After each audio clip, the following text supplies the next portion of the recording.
തീർച്ചയായും ജാമ്യം കിട്ടിയതിലെ സന്തോഷം പങ്കുവയ്ക്കുന്നു. കാരണം ചെയ്യാത്ത കുറ്റത്തിന് കഴിഞ്ഞ 9 ദിവസമായിട്ട് ഈ 2 പ്രായമായ കന്യാസ്ത്രീ അമ്മമാർ ജയിലിലായിരുന്നു. മതവിദ്വേഷം പ്രചരിപ്പിക്കുന്ന ന്യൂനപക്ഷങ്ങൾക്ക് നേരെ ആക്രമണം നടത്തിക്കൊണ്ടിരിക്കുന്ന ഒരു സീരീസ് ഓഫ് ഇൻസിഡൻസ് നമ്മുടെ രാജ്യത്ത് എല്ലായിടത്തും നടക്കുകയാണ്. ഇതിന്റെ ഏറ്റവും അവസാനത്തെ ഉദാഹരണമാണ് 2 കന്യാസ്ത്രീ അമ്മമാരെ ഇല്ലാത്ത കേസുണ്ടാക്കി കള്ളക്കേസുണ്ടാക്കി ജയിലിലടച്ചു. എന്നിട്ട് അത് ജാമ്യം കിട്ടാതിരിക്കാൻ വേണ്ടി പ്രോസിക്യൂഷൻ ഗവൺമെന്റിന് വേണ്ടി അതിശക്തമായിട്ട് വാദിച്ചുകൊണ്ടിരുന്നു. ഇപ്പോഴും ഗവൺമെന്റ് അന്വേഷണത്തിന്റെ തുടക്കം മാത്രമേ ആയിട്ടുള്ളൂ. അതുകൊണ്ട് ജാമ്യം കൊടുക്കരുത് എന്നാണ് ഇന്നും കോടതിയിൽ അവരാവശ്യപ്പെട്ടത്. ഇന്നും കോടതിയിൽ അപ്പോൾ കസ്റ്റഡിയിലെടുത്ത് ക്വസ്റ്റ്യൻ ചെയ്യേണ്ട ആവശ്യമുണ്ടോ എന്ന് ചോദിച്ചപ്പോൾ അതിന്റെ ആവശ്യമില്ല എന്ന് മാത്രമേ പറഞ്ഞിട്ടുള്ളൂ. ജാമ്യം കൊടുക്കരുത് അന്വേഷണത്തിന്റെ ആദ്യഘട്ടത്തിലാണ് എന്നാണ് ഇന്നും പ്രോസിക്യൂഷൻ വാദിച്ചത്. അതേസമയം ബജരംഗ് ദളിന് വേണ്ടി വന്ന അഭിഭാഷകരെല്ലാം ഒരു കാരണവശാലും ഒരു തരത്തിലും ഇവർക്ക് ജാമ്യം കൊടുക്കരുത്, വലിയ ക്രിമിനലുകളെ പോലെ, വലിയ കൊലക്കുറ്റം ചെയ്ത ക്രിമിനലുകളെ പോലെയാണ്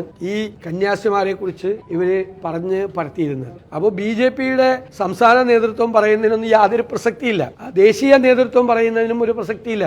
അവരെല്ലാവരും ഇതിൽ കൂട്ടുനിൽക്കുകയായിരുന്നു. സംഘപരിവാറിന് ബജരംഗ് ദളിനെ നിയന്ത്രിക്കാൻ പറ്റുന്നില്ല, അവരുടെ ഗവൺമെന്റിനെ, ഛത്തീസ്ഗഡിലെ ഗവൺമെന്റിനെ നിയന്ത്രിക്കാൻ പറ്റുന്നില്ല. അപ്പൊ ഇവരെല്ലാം അറിഞ്ഞുകൊണ്ട് തന്നെയാണ് ഇത് നടന്നത്. കഴിഞ്ഞ 365 ദിവസത്തിനുള്ളിൽ നടന്ന 834ാമത്തെ സംഭവമാണ് ക്രൈസ്തവർക്ക് നേരെ നടന്ന ആക്രമണം. ഒരു ദിവസം ശരാശരി 2 കേസുകളാണ് ക്രൈസ്തവർക്ക് നേരെ ആക്രമണം ഉണ്ടായിക്കൊണ്ടിരിക്കുന്നത്. അതിലേറ്റവും അവസാനത്തെ സംഭവമാണിത്. ഇവരുടെ മുഖം മൂടി വലിച്ചു മാറ്റാൻ കഴിഞ്ഞു എന്നത് മാത്രമാണ് ഇതിന്റെ ഈ ഒരു സംഭവത്തിന്റെ പ്രത്യേകത.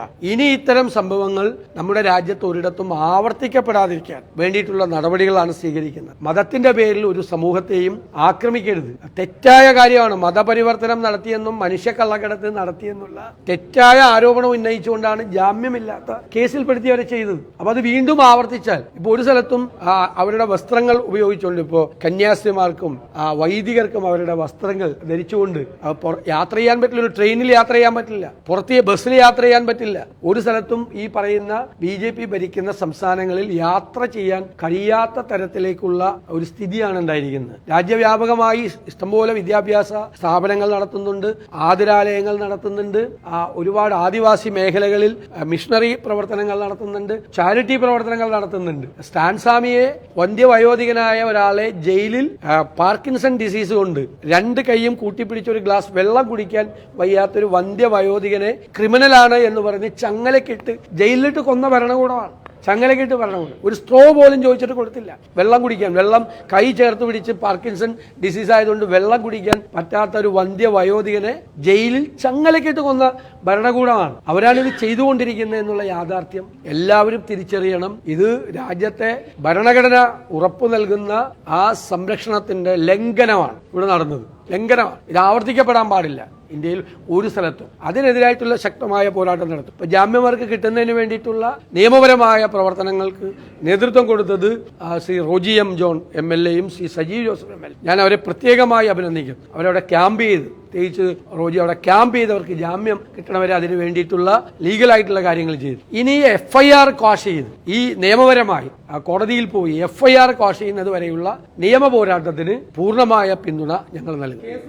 അതാണ് FIR ക്വാഷ് ചെയ്യണം. അല്ല, അത് കയറി ഇറങ്ങാൻ തുടങ്ങിയിട്ട് കുറെ നാളായി. 2023 ക്രിസ്മസ് കാലത്ത് ഞാൻ പറഞ്ഞൊരു വാചകമുണ്ട്. ആട്ടിൻ തോലിട്ട ചെന്നായികളാണ് കേക്കുകളുമായി അരമനകൾ കയറി ഇറങ്ങുന്നതെന്നൊരു വാചകം 2023 ക്രിസ്മസ് കാലത്ത് പറഞ്ഞ അത് യാഥാർത്ഥ്യമായി. 2025 അത് യാഥാർത്ഥ്യമായി. ജൂലൈ മാസത്തിൽ അത് യാഥാർത്ഥ്യമായി. 2023 പറഞ്ഞ അതേ വാചകം ഇന്നിപ്പോ സഭയുടെ മേലധ്യക്ഷന്മാരെല്ലാം ആ വാചകങ്ങൾ അവർ ആവർത്തിക്കുന്നുണ്ട്. കേക്കുമായിട്ട് പോയത് ഇതെല്ലാം കബളിപ്പിക്കലായിരുന്നു രാജ്യത്തുടനീളം നടന്നത്. അത് പ്രതിരോധത്തിലാവുമ്പോൾ എന്തൊക്കെ ആർക്കെതിരെ എന്തെല്ലാം ആക്ഷേപം ഉന്നയിക്കാം. ഈ നിയമമൊന്നും കൊണ്ടൊന്നും ഞങ്ങളുടെ കാലത്തൊന്നുമല്ല ഈ നിയമം. ഇത്തരം ഒരു നിയമവും കൊണ്ടുവന്നിട്ടില്ല. കർണാടക തെരഞ്ഞെടുപ്പിൽ ഞങ്ങളുടെ വാക്കായിരുന്നു ഈ മതപരിവർത്തന നിയമം എന്നുള്ളത് റദ്ദാക്കുമെന്ന്. ഭരണം കിട്ടി 3ാമത്തെ ആഴ്ച തീരുമാനം എടുത്തു കർണാടക ഗവൺമെന്റ്.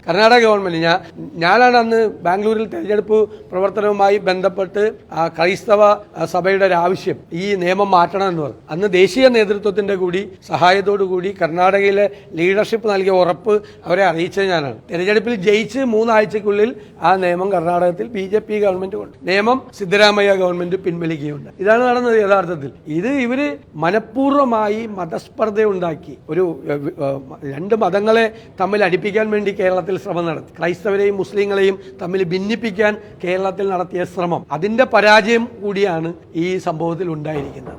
ന്യൂനപക്ഷങ്ങൾ അവരുടെ ഭരണഘടനാപരമായ അവരുടെ അവകാശങ്ങൾ സംരക്ഷിക്കാൻ നിൽക്കണം. ഇപ്പൊ കേരളം എങ്ങനെയാണ് ഇതിനോട് പ്രതികരിച്ചത്? എല്ലാ സമുദായങ്ങളും മതത്തിന് അപ്പുറത്തായിട്ട് കേരളത്തിന്റെ ഒരു മനസ്സുണ്ട്, ഒരു മതേതര മനസ്സ്. ആ മതേതര മനസ്സ് ഒരുമിച്ചായിരുന്നു. എല്ലാവരും ഒരുമിച്ച്, ജാതി മത വ്യത്യാസങ്ങളില്ലാതെ ഇവർക്ക് ജാമ്യം കിട്ടണം, അമ്മമാരാണ് ജയിലിൽ അടയ്ക്കപ്പെട്ടിരിക്കുന്നത് എന്നുള്ള വികാരത്തോടു കൂടിയാണ് കേരളത്തിലെ എല്ലാ മതസ്ഥരും നിന്ന്. അതിനിടയിലേക്കാണ് ഈ ഭിന്നിപ്പിന്റെ രാഷ്ട്രീയം, ഈ വിദ്വേഷത്തിന്റെ രാഷ്ട്രീയം കൊണ്ടുവരാൻ BJPക്ക് ശ്രമിക്കുന്നത്. സകല ശക്തി ഉപയോഗിച്ചുകൊണ്ട് കേരളത്തിലെ കോൺഗ്രസും കേരളത്തിലെ BJPയും കേരളത്തിലെ UDFും ഈ BJPയുടെ പ്രവർത്തനങ്ങൾക്കെതിരായി, കേരളത്തിലെ ഉൾപ്പെടെയുള്ള BJPയുടെ ദേശീയതലത്തിലുള്ള BJPയുടെയും സംഘപരിവാറിന്റെയും പ്രവർത്തനങ്ങൾക്കെതിരായി അതിശക്തിയായി പോരാടും. ഒരു സംശയം വേണ്ട. അല്ല, അത് അവരിപ്പോ കേന്ദ്രത്തിൽ ഭരണത്തിരിക്കുന്ന പാർട്ടിയുടെ പ്രതിനിധികളായി ചെല്ലുമ്പോൾ ആരോടും അകത്ത് വരരുത് എന്ന് പറയുന്നവരല്ല അവർ. നിങ്ങൾ ഒരു അപ്പോയിന്റ്മെന്റ് ചോദിച്ചു വിളിക്കുമ്പോൾ നിങ്ങൾ ഇങ്ങോട്ട് വരാൻ പാടില്ല എന്ന് പറയുന്നവരല്ല അവർ. ആര് വിളിച്ചാലും അവര് വന്നോട്ടെ, വന്നു പോകുന്നവരാണ്. പക്ഷേ വന്നു പോകുന്നവരുടെ ഉള്ളിൽ എന്തായിരുന്നു എന്ന് സ്വീകരിച്ചവര് തിരിച്ചറിഞ്ഞു. അവർക്ക് കുറെ ആളുകൾക്ക് നേരത്തെ അറിയായിരുന്നു, ഇപ്പൊ എല്ലാവർക്കും ബോധ്യപ്പെട്ടു. അത് ചിലപ്പോൾ നാളെയും ഇവര് അങ്ങോട്ട് ചെന്നാൽ അവരാരും ഇങ്ങോട്ട് വരരുത് എന്ന് പറയുമെന്ന് ഞാൻ കരുതുന്നില്ല. അത്തരക്കാരല്ല അവരാരും. ആര് ചെന്നാലും അവർ സ്വീകരിച്ച് അവിടെ ഇരുത്തുന്നവരാണ്. പക്ഷേ ഇവരുടെ ഉദ്ദേശ ലക്ഷ്യങ്ങൾ എന്താണ് എന്ന് കേരളവും എല്ലാ സമൂഹവും തിരിച്ചറിഞ്ഞു. മനുഷ്യരെ തമ്മിൽ ഭിന്നിപ്പിച്ച് ശത്രുക്കളാക്കി അതിൽ നിന്ന് രാഷ്ട്രീയ മുതലെടുപ്പ് നടത്തി നേട്ടമുണ്ടാക്കാൻ ശ്രമിക്കുന്നവരാണ്. എന്നിട്ടാണ് ഇപ്പൊ നാടകം കളിക്കുന്നത്. ഒരു ദേശീയ തലത്തിലുള്ള നേതാക്കന്മാരുടെയും അസാന്നിധ്യം ഉണ്ടായില്ല. അവിടെ AICCയുടെ ചാർജുള്ള ജനറൽ സെക്രട്ടറി ഉണ്ടായിരുന്നു. ഛത്തീസ്ഗഡിന്റെ മുഖ്യമന്ത്രിയായിരുന്ന ഭൂപേഷ് ബാഗൽ ജയിലിൽ വരെ പോയി.